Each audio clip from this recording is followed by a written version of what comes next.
এই দেখো একটা সুন্দর কোশ্চেন, এটা ক্লাস 7 এর প্রশ্ন চিত্রে দিয়েছে 3 to the power 0 plus 2 to the power 0 bracket close into 5 to the power 0 এর মান কত হবে?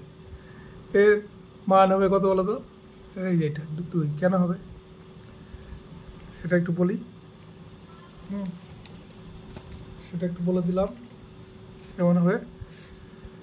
এই যে কোশ্চেনটা আমি টুকেছি, ধরো এর মাথায় 0, এটা মানে 1, 2 এর মাথায় 0, এটা মানে 1, 3 এর মাথায় 0, এটা মানে 1। এইখানে তোমার একটা শর্ত আছে, a নট ইকুয়াল টু 0, এটা হবে। ঠিক আছে,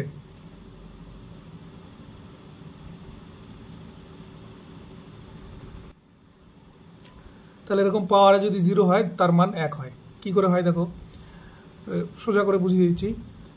2/2 এর মানে কত? 1। এবার এইখানে পাওয়ার 1 থাকে, এখানে পাওয়ার 1 থাকে, তার মানে বা 2 এর মাথায় 1 বিয়োগ 1 সমান 1, বা টু দি পাওয়ার 0 মানে 1, তাই না? এবার এটা জেনারেল করার জন্য যদি আমি a বসাই, a/a সমান 1, এখানে a নট ইকুয়াল টু 0 লিখতেই হবে। a নট ইকুয়াল টু 0 লিখতে হবে, কারণ 0 দিয়ে কাউকে ভাগ করা যায় না। এটা যেহেতু আমি বুঝতেই পাচ্ছি 0 নয়, তাই এটা লেখার দরকার নেই। কিন্তু এর মান কত, 0 কিনা বা অন্য কিছু কিনা সেটা তো বুঝতে পারছি না, তাহলে a 0 নয়, এই জন্য শর্তটা তোমাকে সাথে সাথে লিখে দিতে হবে। তাহলে a/a সমান 1, তাহলে এটাকে কী করবো? সমান a two the power 1 minus 1 equal to 1 equal to a two the power 0 equal to 1। এই হলো। তাহলে কোনো সংখ্যা মানে শূন্যবাদে যে কোনো সংখ্যার পাওয়ারে যদি 0 হয় তার মান 1 হয়। তাহলে এটার মান তো সহজ, তাই না?